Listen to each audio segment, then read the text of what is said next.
warahmatullahi wabarakatuh. Salam sejahtera untuk kita semua. Perkenalkan, nama saya Gusrianti SKM MKes.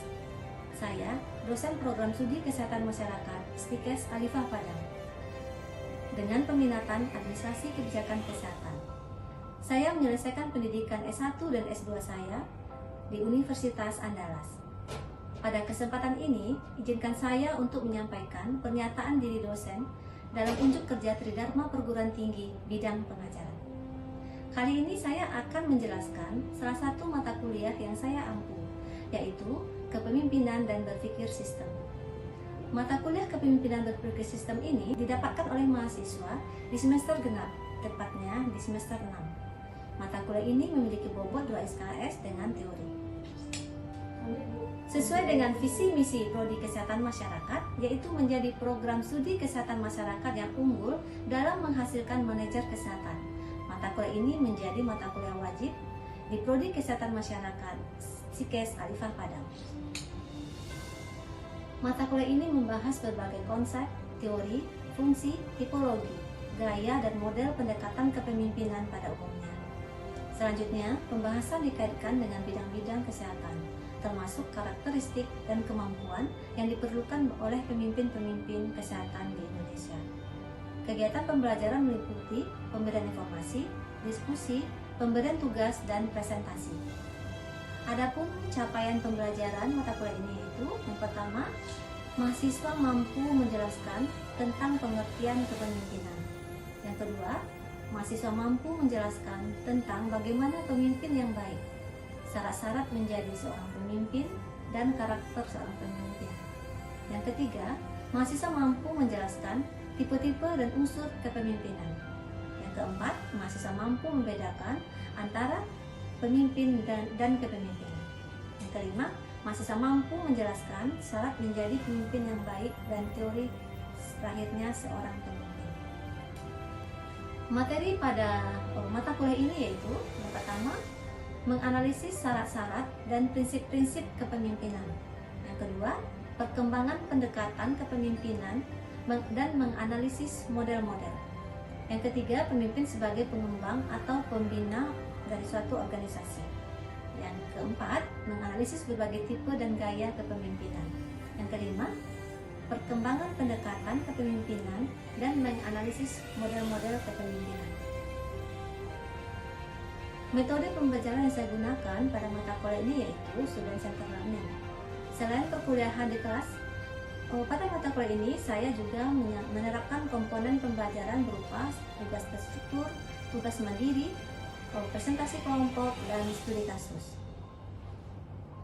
Evaluasi pembelajaran pada mata kuliah ini yaitu terdiri dari beberapa komponen, diantaranya yaitu untuk ujian tengah semester itu 30%, nilainya diambil 30%, untuk ujian akhir semester 30%, tugas atau kuis yang dilakukan mahasiswa kelas itu 20%, kemudian keaktifan mahasiswa 10%, presentasi dari mahasiswa itu 5%, dan kehadiran mahasiswa selama perkuliahan itu 5%. Selamat menyaksikan video pembelajaran.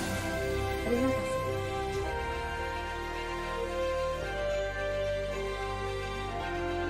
Assalamualaikum warahmatullahi wabarakatuh. Waalaikumsalam warahmatullahi wabarakatuh. Selamat siang. Hari ini, pada siang hari ini, Ibu akan masuk dengan mata kuliah baru ya, mata kuliah kita di semester 6 ini, yaitu mata kuliah Kepemimpinan dan Berpikir Sistem. Ya, di mana mata kuliah ini juga diberikan pada mahasiswa di semester genap, tepatnya pada semester 6 ini. Nah, gimana kabar Anda semuanya nih? Baik? Apa sehat Alhamdulillah semuanya? baik, Ibu. Alhamdulillah ya, bisa mengikuti perkuliahan dengan baik nanti ya sampai selesai perkuliahan ini? Bisa. Oke ya. Jadi Ibu sedikit akan menerangkan dulu tentang mata kuliah ini ya, di mana ini mata kuliah ini bobotnya 2 SKS ya, Anda semua. Mungkin akan Ibu jelaskan sedikit dulu tentang capaian mata kuliahnya ya. Jadi pada mata kuliah ini, capaian mata kuliahnya itu yang pertama itu mahasiswa mampu menjelaskan tentang pengertian kepemimpinan. Nah, kemudian yang kedua itu mahasiswa mampu menjelaskan tentang bagaimana pemimpin yang baik, syarat menjadi pemimpin, dan karakter seorang pemimpin. Nah, jadi nanti kita akan membahas ya sampai 14 kali pertemuan nantinya itu ya. Kemudian mahasiswa mampu menjelaskan tipe-tipe unsur kepemimpinan. Dan juga yang keempat itu mahasiswa mampu membedakan antara pemimpin dengan kepemimpinan. Jadi kita akan membedakan pemimpin itu apa dan kepemimpinan itu apa nantinya. Dan juga mahasiswa yang kelima ya, mahasiswa mampu menjelaskan syarat menjadi pemimpin yang baik dan teori lahirnya seorang pemimpin. Nah, bagaimana seorang pemimpin itu bisa lahir? Nah, itu juga akan kita bahas nantinya. Kemudian dalam mata kuliah ini, metode pembelajaran yang digunakan pada saat mata kuliah ini yaitu nanti Student Center Learning ya, atau SCL. Jadi selain perkuliahan ini kita di kelas sekarang ini, nanti juga ada Ibu menerapkan komponen pembelajaran itu berupa tugas terstruktur nanti untuk Anda semua ya, dan juga tugas mandiri dan presentasi kelompok, dan juga ada nanti kita studi kasus dalam perkuliahan ini. Nah, kemudian adapun nanti materi-materi yang akan disampaikan pada mata kuliah ini yaitu yang pertama itu adalah menganalisis syarat-syarat dan prinsip-prinsip kepemimpinan. Kemudian yang kedua itu nanti perkembangan pendekatan kepemimpinan dan menganalisis model-model kepemimpinan. Kemudian juga pemimpin sebagai pengembang atau pembina organisasi, itu juga akan kita bahas nanti ya. Kemudian menganalisis berbagai tipe dan gaya kepemimpinan. Yang kelima itu perkembangan pendekatan kepemimpinan dan menganalisis model-model kepemimpinan. Nah, itu kira-kira yang akan kita bahas pada mata kuliah ini. Nah, untuk pertemuan pertama ini kita akan membahas dulu tentang itu bagaimana kepemimpinan ya, nanti ada beda pemimpin dengan kepemimpinan ya, bentuk kepemimpinan dalam organisasi juga. Jadi sekarang ini mungkin Ibu akan share screen, paham ya dengan Ibu jelaskan, tergambar ya apa-apa saja nanti yang kita bahas selama perkuliahan ini. Ibu. Nah, juga untuk penilaiannya nanti ya, evaluasi dalam mata kuliah ini nanti sama seperti yang biasa ya, yang kita terapkan di kampus kita ini. Untuk evaluasi itu UTS, itu nilai UTS nanti kita ambil sebanyak 30% ya. Nilai ujian akhir semester 30% juga. Nanti ada kuis ya, juga kuis dan tugas itu yang diberikan itu ada 20% nilainya diambil. Keaktifan mahasiswa ada 10%. Presentasi itu nanti 5% dan kehadiran mahasiswa selama mengikuti perkuliahan itu ada 5%. Kita ambil nanti nilainya. Nah, itu yang penjelasannya. Sekarang kita karena sudah paham, kita langsung share screen ya dengan mata kuliah kita.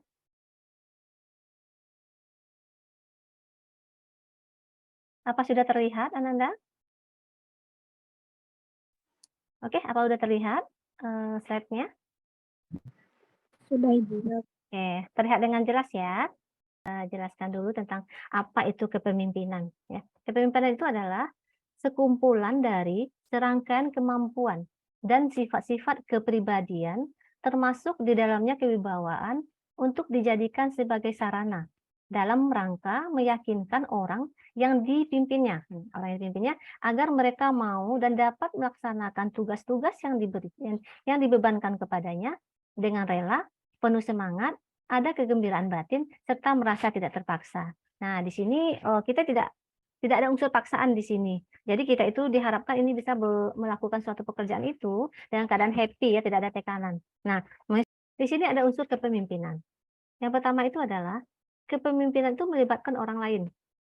Adanya situasi kelompok atau organisasi tempat memimpin dan anggotanya berinteraksi. Nah, di situ kepemimpinan itu melibatkan orang lain ya. Kalau tidak ada orang lain, bagaimana kita mau mengarah, siapa yang akan kita arahkan, siapa yang kita atur kalau seandainya tidak ada orang lain di situ.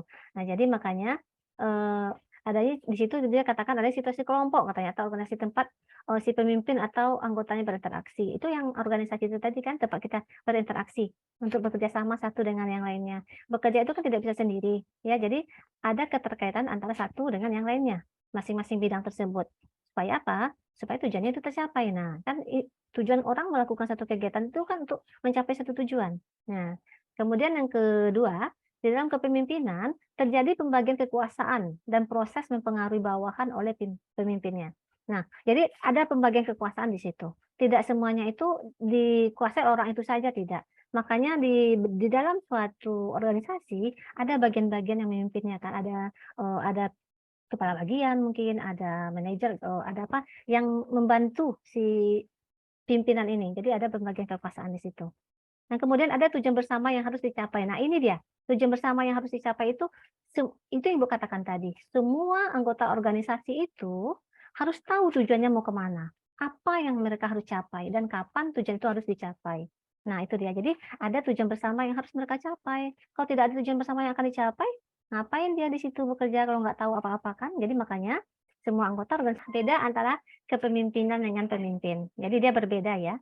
Kalau kepemimpinan itu adalah proses mempengaruhi kegiatan kelompok yang terorganisir dalam usaha menentukan tujuan dan upaya pencapaiannya. Itu kepemimpinan. Ya, jadi dia itu prosesnya. Bagaimana cara orang itu memimpin, itu proses bagaimana cara mengarahkan ya. Jadi itu kepemimpinan. Ada juga kepemimpinan itu adalah menurut KBBI ini ya, metode yang dilakukan oleh seseorang pemimpin dan pemimpin dalam memimpin bawahannya. Bagaimana sih caranya dia memimpin bawahannya itu? Orang itu kan berbeda-beda ya. Mungkin sama, mungkin pangkatnya sama-sama direktur misalkan, jabatannya sama-sama direktur misalkan. Tetapi berganti orang misalkan itu berbeda nanti yang ini kan. Si A dengan si B itu berbeda caranya. Kenapa? Karena manusia itu unik ya, punya karakter yang berbeda-beda. Nah, makanya akan tidak sama walaupun sama mungkin contoh lah ini, dulu pimpinan perusahaannya si A misalkan, kan sama-sama perusahaannya sama, sekarang digantikan sama si B. Akan ada perbedaan, cobalah lihat. Kenapa? Karena itu tadi, manusia itu unik, ya. Nah, kalau pemimpin, apa itu pemimpin? Pemimpin itu adalah orang yang mempunyai tugas mengarahkan dan membimbing, serta memperoleh dukungan dari bawahan atau staf, sehingga dapat menggerakkan roda organisasi untuk mencapai tujuan. Nah, jadi dia itu adalah orangnya. Jadi bedanya adalah yang kepemimpinan itu adalah caranya ya, cara dia memimpin, pemimpin itu adalah orangnya. Ya, individunya di situ. Ya, sama juga dengan sosok yang bertugas untuk memimpin. Nah, itu dia ya. Udah paham beda antara kepemimpinan dengan pemimpin sekarang? Ananda? Udah bisa Paham, Ibu. ya, oke ya. Udah bisa membedakan ya. Kalau kepemimpinan itu adalah prosesnya, bagaimana caranya memberikan suatu arahan, petunjuk segala macam ya kepada anggota. Kalau pemimpin itu adalah orangnya. Nah, harus bisa membedakannya sekarang ya. Ya. Apa peran kepemimpinan? Nah, peran kepemimpinan itu adalah mengatasi perubahan serta mempertahankan dan mengembangkan organisasinya. Nah, itu dia peran kepemimpinan. Dia harus mempertahankan dan mengembangkan organisasinya. Dia akan berpikir terus nih bagaimana supaya organisasi ini bisa maju gitu loh, ya. Bisa maju, bisa berkembang. Nah, jadi karena tujuannya seperti itu. Tujuannya adalah untuk mengembangkan dan memajukan organisasi yang dipimpin. Ya, kepemimpinan itu dipercaya sebagai satu kekuatan kunci penggerak organisasi yang mampu membangun budaya baru yang sesuai dengan perubahan. Nah, jadi seperti tadi juga kita bahas mungkin ya, si pemimpin ini adalah kunci dari organisasi itu. Bagus pemimpinnya, bagus gaya kepemimpinannya, ya bagus juga organisasinya. Tetapi kalau seandainya pemimpinnya itu, pimpinan itu pasif, tidak bertanya, tidak pernah menanyakan apa keluhan anggotanya, ya, tidak tidak pernah seperti itu, tidak pernah berinteraksi dengan anggotanya, itu juga tidak akan maju organisasinya. Kenapa? Karena akan jalan-jalan sendiri nih, pemimpin jalan sendiri, anggota jalan sendiri, nggak ketemu dia. Berarti dia tidak akan bisa mencapai tujuannya secara bersama-sama, ya. Jadi harusnya ini, seperti ini, jadi dia bisa mempertahankan dan mengembangkan organisasinya supaya maju, ya. Nah, teori kepemimpinan itu di sini ada beberapa teori kepemimpinan, 3 teori ya. Yang pertama itu adalah teori genetis. Nah, teori genetis ini menyatakan bahwa pemimpin itu tidak dibuat. Ia lahir dari pemimpin karena bakat yang luar biasa yang dibawa sejak lahir. Bisa dipengaruhi oleh gen atau keturunan orang tua.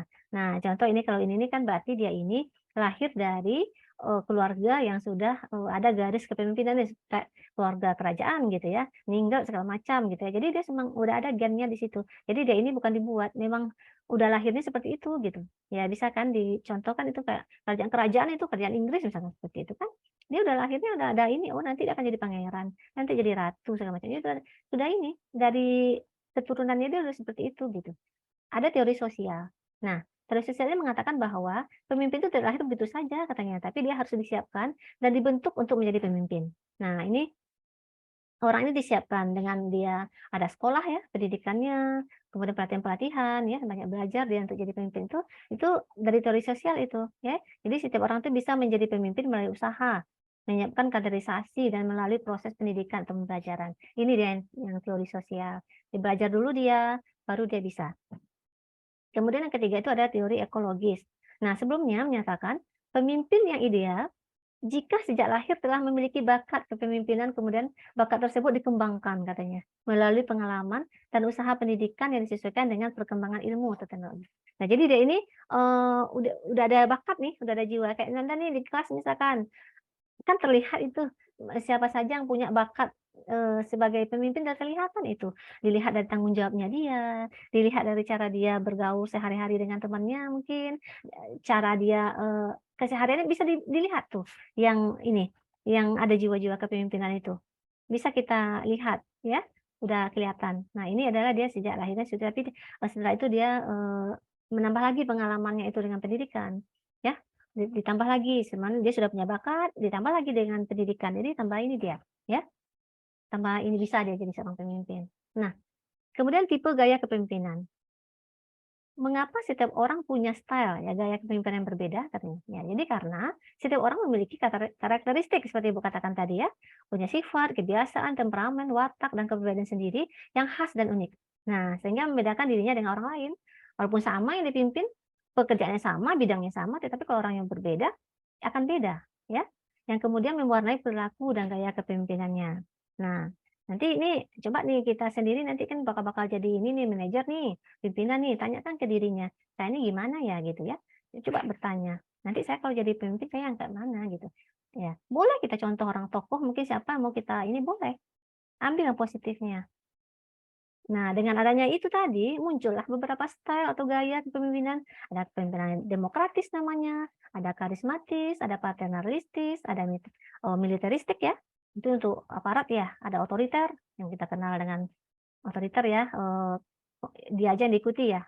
Kemudian laissez-faire, popularistik, ini kerakyatan ini, birokratis dan sebagainya. Tapi yang ideal itu adalah pola kepemimpinan situasional atau kondisional. Nah, kenapa seperti itu? Kalau seandainya seorang pemimpin itu kan juga harus bisa menyesuaikan ya dengan kondisi atau keadaan. Jangan kita memaksakan keadaan kita pada anggota kita. Mungkin saat itu dia lagi sakit mungkin. Ya, kita kasih dia izin dulu hari itu untuk tidak datang ke kantor atau apa. Atau kayak kemarin kita ada COVID ya. COVID, semua orang tidak bisa ke kantor, WFH. Nah, itu kan kita tidak bisa, seorang pemimpin kan tidak bisa memaksakan anggotanya harus ke kantor gitu kan. Itu kan situasional itu. Kita mengerti dengan kondisi. Ya kan banyak itu masalah anggota kita kan rame, nanti itu kalau jadi, apa ya, bekerja di suatu perusahaan atau organisasi itu, kita harus yang paham juga. Jangan tentang kita pimpinan, kita paksakan kehendak kita ke orang lain itu nggak boleh, ya. Jadi kita harus tahu juga, situasi dan kondisi saat ini seperti apa, ya. Kira-kira sampai di sini ada yang mau bertanya mungkin? Anda semua? Ada yang mau bertanya sampai di sini?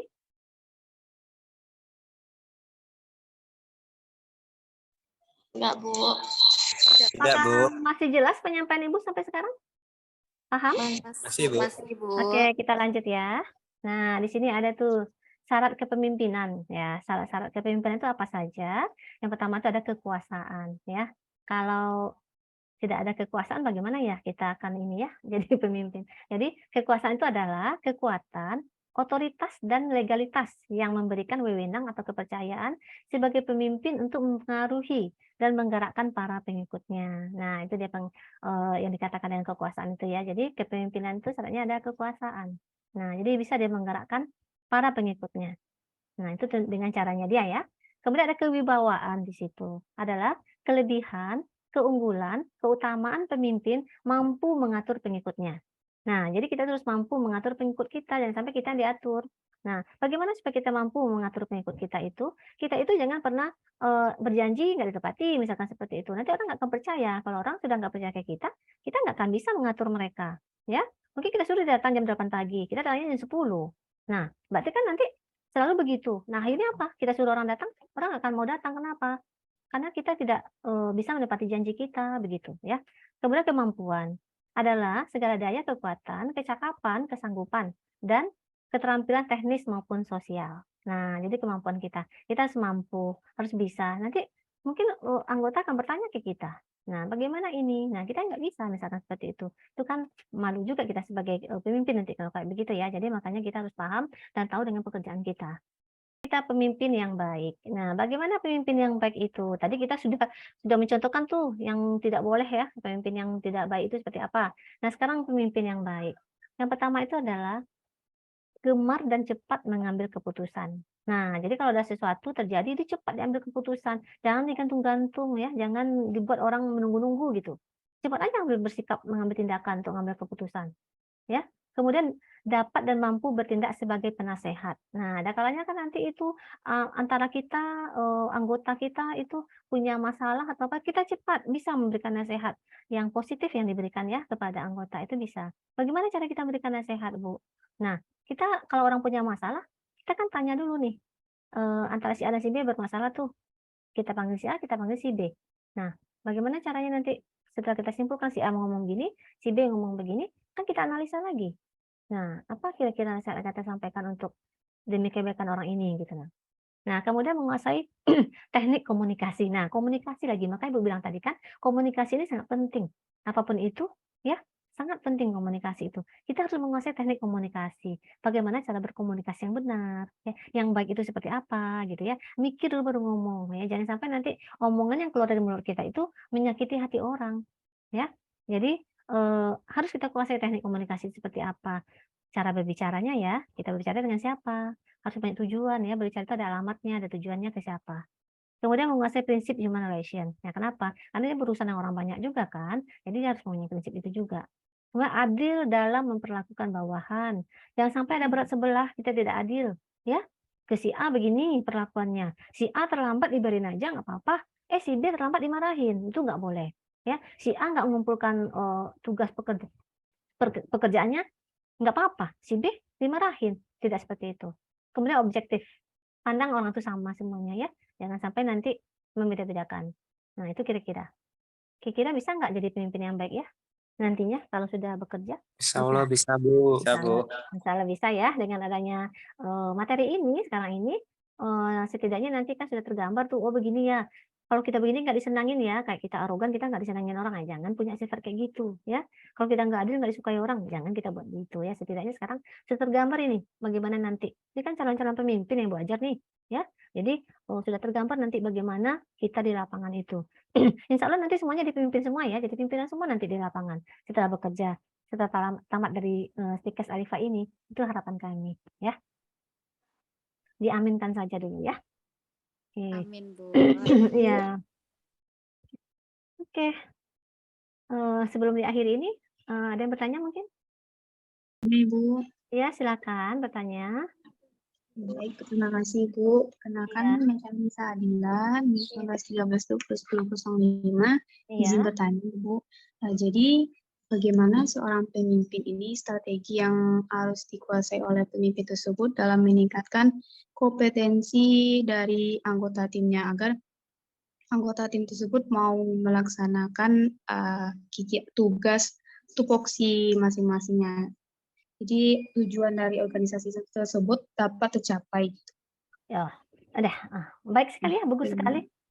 Bagus sekali pertanyaan yang disampaikan oleh teman kita Anissa Adila ini ya. Jadi bagaimana supaya tadi Ibu sudah jelaskan tadi bahwa yang menjadi penggerak dalam satu organisasi adalah pimpinannya ya. Jadi bagaimana cara dia memimpin, gaya kepemimpinannya itu seperti apa. Nah, yang namanya kita punya anggota pasti tidak sama semuanya cara mengarahkan mereka. Karena setiap manusia itu kan berbeda-beda. Nah, tugas kita lah sebagai pemimpin di situ untuk sering kita memberikan arahan, masukan, petunjuk ya, mengontrol, kemudian mengevaluasi dari pekerjaan-pekerjaan yang sudah dilakukan. Nah, makanya tadi di dalam organisasi itu semua anggota itu harus tahu tujuannya apa. Ya, pembagian pekerjaan masing-masing ya tupoksi itu harus jelas ya. Jadi kita itu jangan lari dari tupoksi kita masing-masing. Nah, jadi supaya dia tercapai tujuan itu tadi itu dia. Pucuknya adalah dari pimpinannya. Penggeraknya adalah pimpinan. Bagus, pimpinan gaya kepemimpinannya adalah mengatur, mengarahkan, menjelaskan, mengevaluasi semuanya itu tercapai juga jadinya. Tapi kalau tidak pernah dikontrol, tidak pernah dilihat, tidak pernah ditanya, tidak pernah diawasi, itu juga tidak akan bagus hasilnya. Jadi dapat Ibu jelaskan di sini untuk mencapai tujuan itu tadi.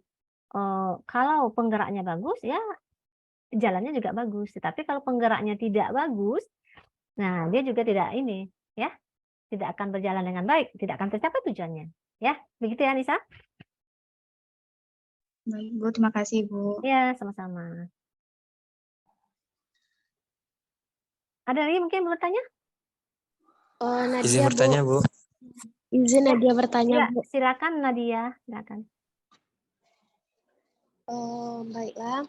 Ya. Assalamualaikum warahmatullahi wabarakatuh. Perkenalkan nama saya Nadia Fitri Lahir. Saya ingin bertanya kepada Ibu terkait materi kepemimpinan. Tadi kan Ibu sudah menjelaskan bagaimana pemimpin yang baik dan bagaimana proses kepemimpinan yang dilakukan oleh seorang pemimpin.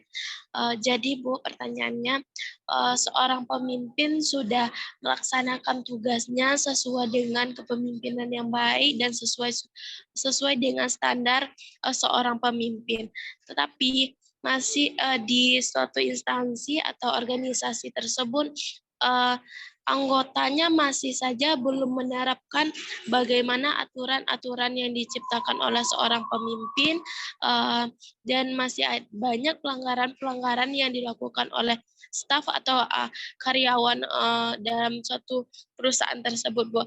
Apakah seorang pemimpin tersebut dikatakan gagal jadi seorang pemimpin atau ada tips untuk agar karyawan atau anggotanya dapat mengikuti aturan yang diterapkan oleh seorang pemimpin, Bu? Ya. Ya, bagus ya pertanyaannya. Ya, mungkin ini memang ada terjadi ya seperti ini sepertinya ya. Jadi, kalau seandainya pimpinan itu sudah mengarahkan, sudah memberikan petunjuk, sudah tetapi tidak didengarkan juga oleh anggotanya begitu ya, tidak didengarkan oleh anggotanya. Jadi anggotanya tidak mengindahkan apa yang dia sampaikan. Nah, mungkin di sini evaluasi dulu.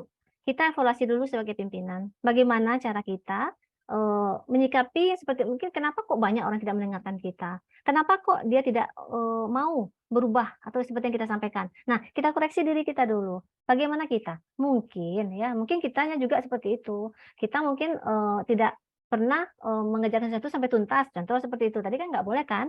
Semua kita itu kalau bekerja terus tuntas, harus selesai. Mungkin bisa juga karena itu. Kemudian mungkin selama ini kita tidak pernah memberikan sanksi. Ya, jadi kita hanya memberikan ini saja peraturannya begini, tetapi tidak ada sanksi yang jelas, yang tegas kepada anggota kita. Itu bisa juga karena itu. Jadi dan kemudian kita pelajari lagi. Orang yang ada di bawah kita, anggota kita itu seperti apa sih orangnya, ya? Karena lain daerah lain lagi caranya. Mungkin cara kita yang kemarin harus diperbaiki dulu. Bagaimana caranya supaya orang itu mau paham dan mengerti dengan apa yang kita sampaikan. Jadi harus kita lihat itu dulu ya. Jadi orang yang kita pimpin itu, orang yang ada di anggota kita itu, bagaimana sih budaya yang di situ? Caranya seperti apa? Mungkin orang kadang-kadang kan tidak bisa terima cara berbicaranya seperti apa misalkan. Jadi kita sendiri dulu ya. Bukan berarti kita gagal, tidak. Belum bisa kita dikatakan gagal karena kan tidak semuanya yang tidak mendengarkan ya. Jadi masih bisa kita introspeksi diri, kita koreksi, kita evaluasi bagaimana cara kita dan sebaiknya kita seperti apa lagi nih, melakukan gaya apa lagi yang kita lakukan supaya mereka mau mengikuti yang kita omongin. Mungkin begitu ya Nadia ya. Ada evaluasi diri kita juga di situ sebagai pimpinan ya. Iya, Bu. Terima kasih, Ya. Bu. Oke, ya paham ya.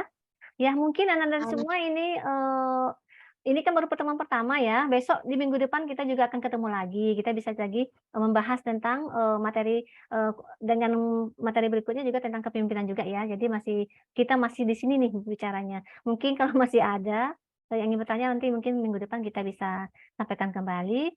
Untuk pertemuan kita kali ini waktu kita juga yang membatasi kita ya. Mungkin untuk sekarang ini kita akhiri dulu sampai di sini pertemuannya ya. Mohon maaf, selama program berlangsung tadi mungkin Ibu ada yang salah dalam penyampaian, dalam omongan ya, mohon dimaafkan. Terima kasih atas perhatian Anda semua.